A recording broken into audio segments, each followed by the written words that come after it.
अस्सलाम वालेकुम वरहमतुल्लाहि वबरकातुह।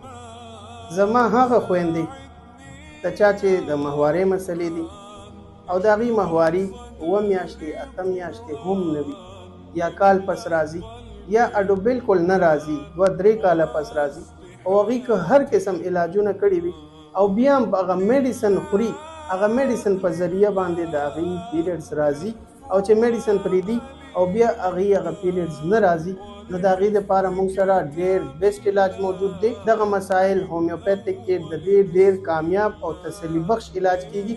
که چېرې تاسو ته د ماهوارې مسلې دي، هغه که ډسمینوریا ده، ایمینوریا ده، مینورجیا ده، میټرورجیا ده، یا دې نه علاوه د لیکوریا پرابلم دی یا د اوبو رسولی کوم ته چې اوویرین سیسټ ویلی شي، نو بالکل مه پریشانه کیږئ. ډاکټر عدنان هومیوپیتھک کلینک کې د فیمیل د آل ډیزیز الحمدلله 100% ریزلټ سره علاج ملاویږي.